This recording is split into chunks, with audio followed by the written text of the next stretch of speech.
Oke, bismillahirrahmanirrahim. Assalamualaikum warahmatullahi wabarakatuh. Alhamdulillahirabbil alamin, bihi nasta'inu ala umuri dunya waddin, wassalatu wassalamu ala asyrofil anbiya'i wal mursalin. Amma ba'du, asyhadu an la ilaha illallah, asyhadu anna Muhammadar Rasulullah. Baik, teman-teman, kita ketemu lagi di session matematika, sains, teknologi dan rekayasa. Nah, ini saya yang pertemuan kedua, saya bahas dulu mengenai sains kelautan dan perikanan. Nah, jurusan kita adalah jurusan pendidikan kelautan perikanan. Lokus penelitiannya ada 3, pendidikan, kelautan, dan perikanan ya. Nah, jadi saya jelasin dulu apa itu sains kelautan. Sains kelautan atau ilmu kelautan adalah ilmu yang mempelajari berbagai fenomena laut, baik ekologi maupun biota yang ada di dalamnya, yang dapat diaplikasikan ke dalam bidang-bidang seperti rekayasa lingkungan, perikanan, bencana laut, dan mitigasi. Jadi dalam sains kelautan ini, ilmu ini mempelajari ekologi, biota, terus rekayasa lingkungan.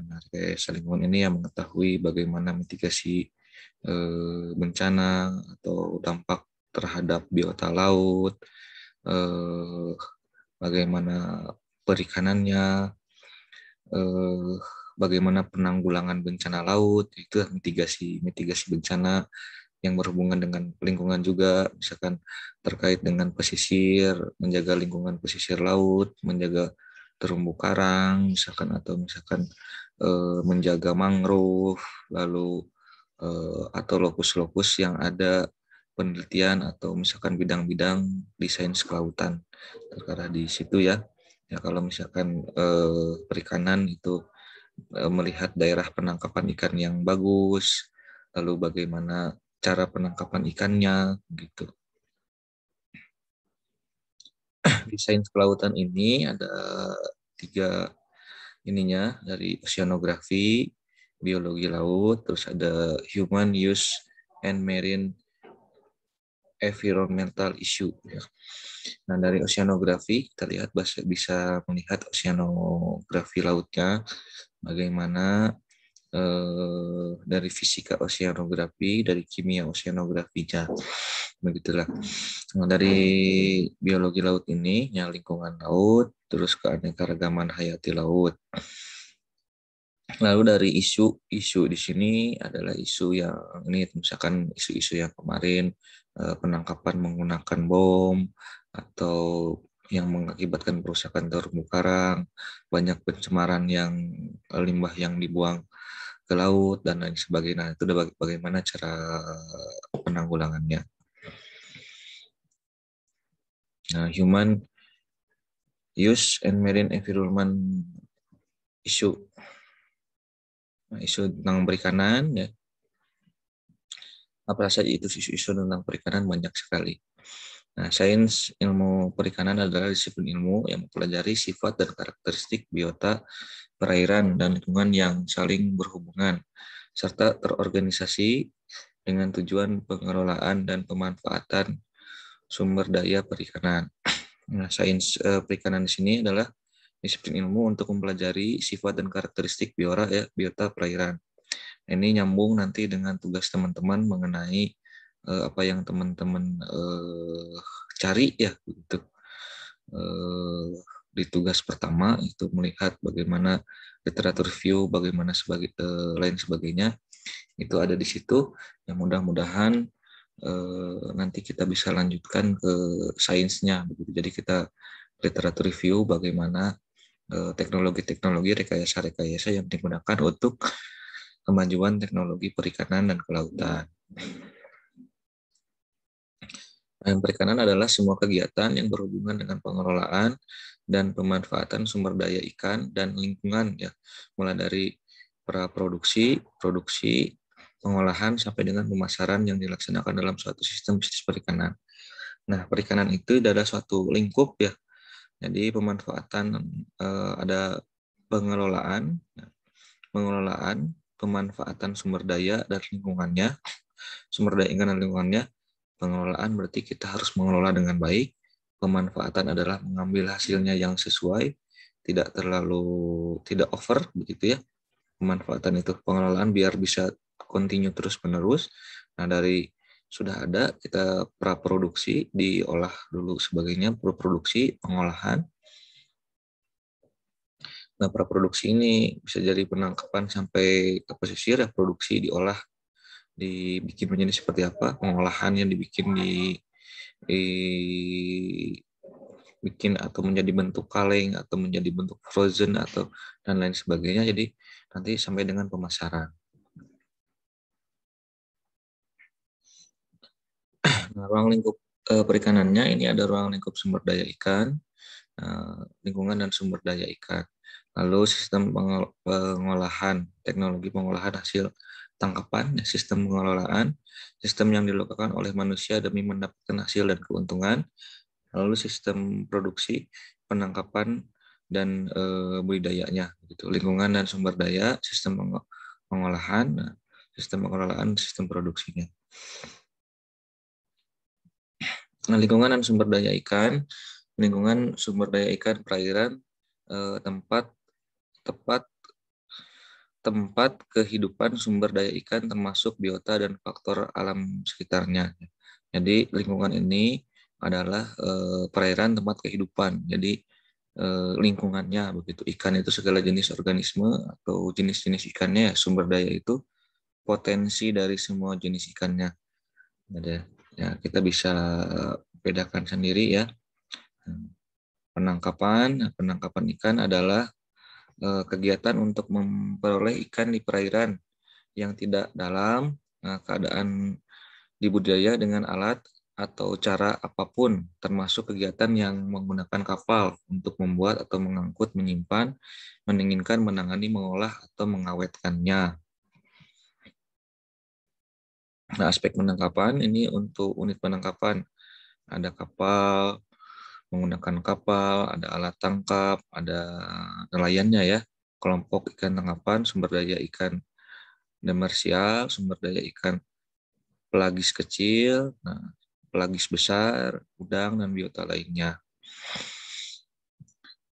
Nah, pembudidayaan ikan adalah kegiatan untuk memelihara, membesarkan, atau mengembangbiakan ikan, serta memanen hasilnya dalam lingkungan terkontrol. Ya, ini ya, pembudidayaan ikan itu.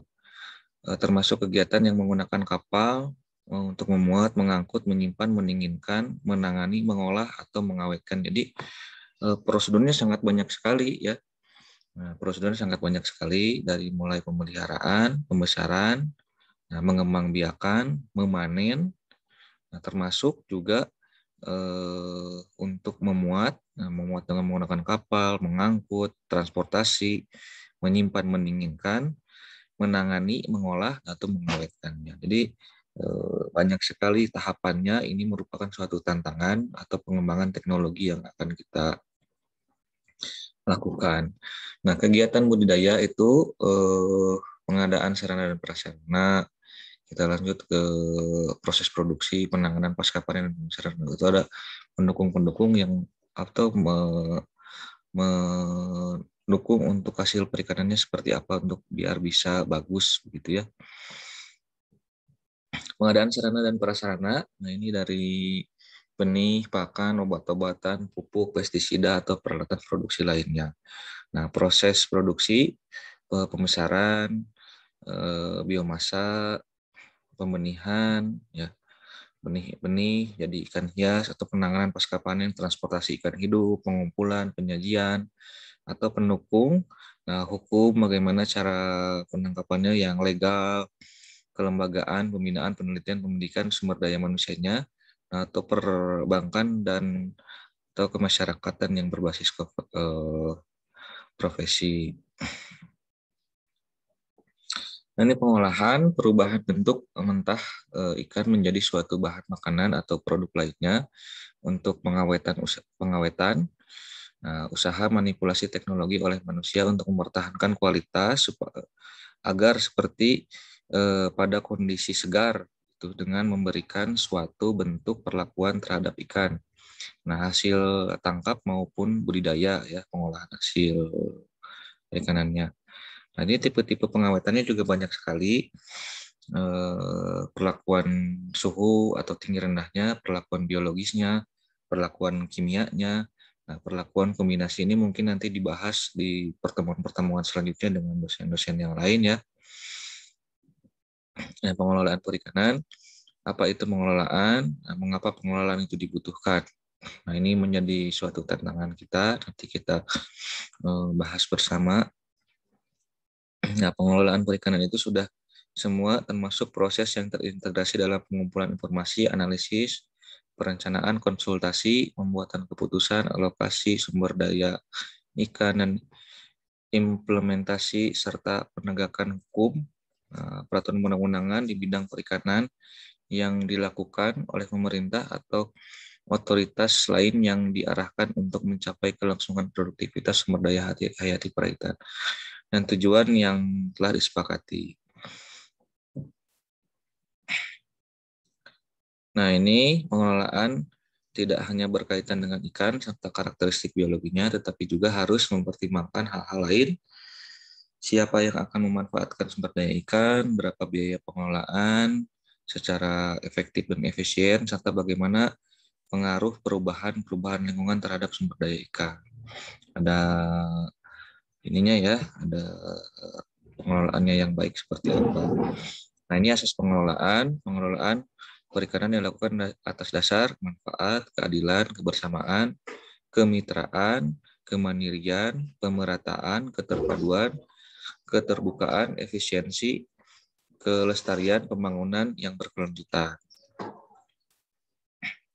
Nah, ini aspek manusia, baik nelayan dan komunitas atau para pengolah industri pengolahan, industri alat tangkap, dan industri perikanan lainnya. Sangat ditentukan oleh lingkungan sosial, ekonomi yang meliputi aspek demografi, umur, jenis kelamin, pola migrasi, dan lain sebagainya ya. Ekonomi, kelembagaan yang mempengaruhinya. Yaitu yang materi yang saya dapat sampaikan. Saya juga mau bahas mengenai review jurnal yang teman-teman sudah buat, begitu ya.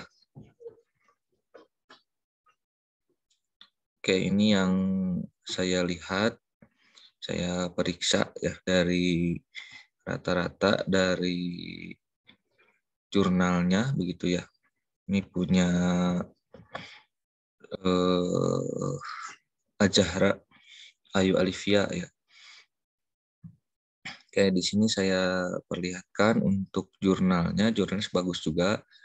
Nah, ini salah satu tandanya, nih ada mereknya Crossmark, penerbitnya Springer, tahun 2016 juga ini bagus, masih relate ya, 5 tahun terakhir atau 10 tahun terakhir. Nah, ini dia penggunaan aerator dan lithopenaus bioflok ya. Nah, ini jurnalnya bagus mengenai dengan bioflok. Dibahas sesuai yang kemarin, setelah direview, hasil reviewnya seperti ini. Yang dilakukan oleh Azahra.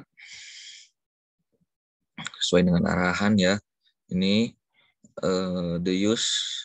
Nah, ini judulnya tentang bioflok. Nah, jurnalnya Aquaculture, penerbitnya Springer, nama pengarangnya juga ditulis, volumenya juga ditulis, tahun. Oke, reviewernya ini Azahra. Latar belakangnya kenapa? Nah, ini bagus nih, sistem teknologi bioflok menggunakan pertukaran air minimal atau tidak sama sekali. Nah, dan kualitas air dapat ditingkatkan dengan pembentukan agregat mikroba. Nah, dari bioflok. Oleh karena itu, merupakan alternatif yang lebih ramah lingkungan daripada budidaya udang tradisional. Dengan pengurangan penggunaan air, sistem bioflok ini melepaskan sedikit limbah dan sebagai akibat dari peningkatan padat penebarannya. Penebarannya padat, betul. Nah, produksi udang meningkat. Dalam sistem ini menggunakan bioflok dapat dirangsang dengan penambahan sumber karbon untuk mempertahankan rasio. Dengan demikian, pengaruh parameter seperti intensitas pencampuran, oksigen terlarut, pH, suhu, dan sumber karbon organik sangat penting untuk mencapai agregasi partikel dan lebih baik dan kualitas bioflok yang tinggi ya. Nah, tujuan penelitiannya ini dibahas juga untuk mengevaluasi efek dari berbagai jenis aerasi yang tersedia di pasar dengan pembentukan bioflok, komunitas mikroba, kualitas air, serta menentukan pengaruh faktor-faktor ini pada parameter pertumbuhan. Nah, alat bahannya juga bahan dan metode. Nah, dilakukan dengan 3 perlakuan. Nah, ini kalau kita bahas dilihat dari jurnalnya, misalkan ini ya tadi udah diikan. Nah, ini 3 perlakuan katanya kultur, condition, experimental design. Nah, dari hasilnya di sini.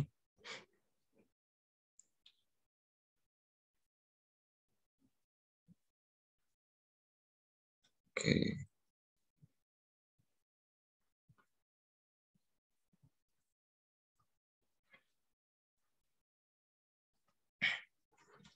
Vakum aerator dan sebagainya. Nah, ini dibahas. Coba.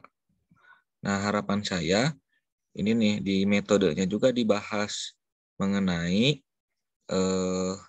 culture condition, experimental design, water quality parameter. Nah, ini dibahas per ininya microbiological assessment, shift finding and monitoring. Nah, ini method composition on bioflok, nah, sistem analisisnya. Nah, jadi tahapannya ini dibahas juga di metode materialnya. Bahas aja sekilas atau diringkas ya. Nah, kalau misalkan di sini ini kan juga dibahas nih, dilakukan dengan di rumah kaca. Nah, ini mah dirangkum keseluruhannya. Nah, harapan saya nanti ini Alivia ya, nanti dibahas dari ininya.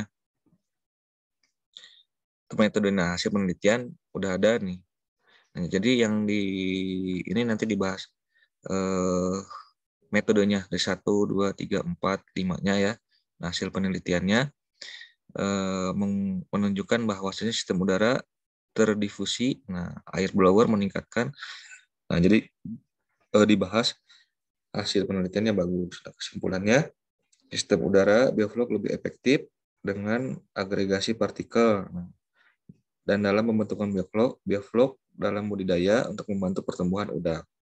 Nah, berarti ini udah bagus reviewnya, tinggal ditambahin saja metodenya yang tadi dimasukkan dalam metode di sini.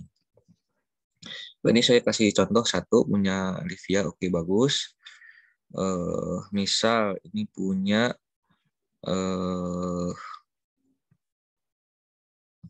Arya ya. Nah, ini punya Arya. Nah, ini mah dari aquaponik. Nah, pemilihan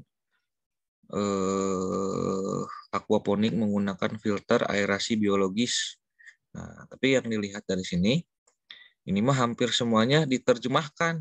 Ya, ini mah menerjemahkan, tapi saya apresiasi ini juga bagus, lebih jelas begitu ya. Lebih jelas untuk ininya. Ya silahkan, tapi ini nanti tinggal disimpulkan saja. Berarti kalau sudah seperti ini nanti tinggal disimpulkan, ini juga bagus ya. Tapi belum menukik ke ininya. Tapi ini juga penting nih, ini juga udah bagus juga nih diterjemahkan semuanya. Tapi tidak diterjemahkan semuanya tidak apa-apa. Mau yang pentingnya saja sesuai arah saya yang tadi juga boleh ya, Arya ya. Nah, dari introduction di sini kan banyak sekali nih, hampir ada beberapa paragraf. Nah, nanti misalkan disimpulkan hasil dari ini permasalahannya apa, begitu. Nah, yang sebut tadi metode dan material, sistem aquaponik dengan BAF. Nah, ini dibahas satu-satu saja. Ini bahas satu-satu, ini udah bagus. Nah, nanti disimpulkan filtrasinya bagaimana, konversi nutrisinya bagaimana, perhitungannya bagaimana. Nah, ini udah bagus nih. Nah, tapi ini terlalu semangat ya. Bagus tapi ya bukan terlalu semangat, bagus. Nanti tinggal tinggal di ini eh, dirangkum saja begitu. Yang penting-pentingnya. Oke, ini saya bagus. Hampir semuanya saya lihat di tugas individu jurnalnya asli. Maksudnya jurnalnya asli, sorry, jurnalnya kebanyakan terindeks Scopusnya. Dilihat dari penerbitnya, misalkan saya bahas satu-satu. Nah, ini misalkan ada dari Biological Conservation. Nah, di hasil review, dan ini ada ininya nih, Elsevier, atau Science Direct ya. Ini ada lambang, ini udah pasti jurnalnya Scopus. Terus ada check for update, ini lambang Crossmark juga sudah pasti jurnal Scopus, sudah jurnal bagus. Ini hampir sama semua nih. Ini kalau Atin, nah ini jurnal IJOM nih, eh, jurnal kita, jurnal Prodi juga nggak apa-apa, bagus. Ini udah ada eh, ini SSN-nya juga nggak apa-apa. Tapi saya rekomendasikan untuk teman-teman selain yang Indonesia kalau masih ada yang ini. Yang Audrisa juga ini juga jurnalnya oke. Bagus juga ini ya. Oke. Nah, ini juga eh, jurnal aquaculture. Ini juga jurnalnya bagus. Oke, saya bisa ini ya. Oh, ini mah banyak ini mah ininya. Eh, tidak satu jurnal nih, beberapa jurnal.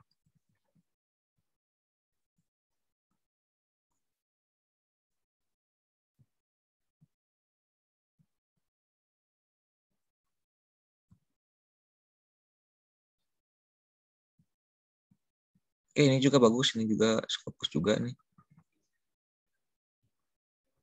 Tapi ini masih manuskrip ya, belum di itu juga nggak apa-apa, bagus juga itu. Nah, ini juga tuh sama Sain Direct juga bagus juga, ini hampir semuanya bagus. Oh, dicek sama saya semuanya nih. Ini ada yang, nah ini eh nah ini juga ada lambang crossmark, ini cek press. Nah, ini penerbitnya Sain Direct juga sama bagus juga nih. Ya, meskipun ini semuanya hampir Sain Direct, boleh pakai penerbit yang lain, misalkan Sage Jurnal juga boleh begitu, atau Springer juga boleh gitu. Kayak yang Ajahra nih, Ajahra Springer nih. Nah, ini Springer juga boleh, ini juga bagus gitu ya. Ya, nanti dari sini teman-teman saya periksa. Nah, per masing-masing bagus. Nanti misalkan untuk tugas keduanya saya suruh cari satu jurnal lagi. Misalkan Ajahra membahas mengenai biovlog. Ya, cari jurnal lagi yang biovlog juga begitu. Satu jurnal lagi eh, sama di review juga. Nah, harapannya jurnalnya yang bagus juga seperti ini. Minimal ada jurnal yang eh, membahas tentang biovlog juga begitu, sama membahas tentang biovlog. Nah, misalkan ini yang Ajahra, atau yang misalkan yang tadi yang Arya misalkan. Nah, ini bahas mengenai eh, aquaponik. Nah, bahas juga, nyari lagi yang aquaponik juga. Itu tidak selalu harus di ini ya, di Sign Direct, boleh di ini yang lain.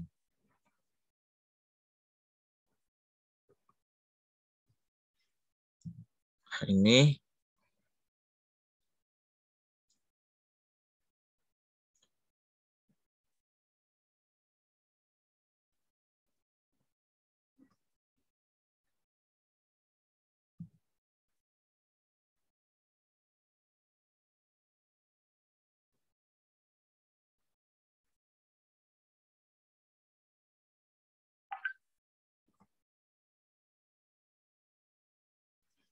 Oke, itu dulu mungkin ininya kita bahas karena ininya flip classroom. Nah, saya ngejelasin dulu di sini, nanti selesai ini kita diskusi di chat grup ya. Terima kasih atas atensi dan kerjasamanya. Saya tutup dengan hamdalah. Alhamdulillah rabbil alamin. Assalamualaikum warahmatullahi wabarakatuh.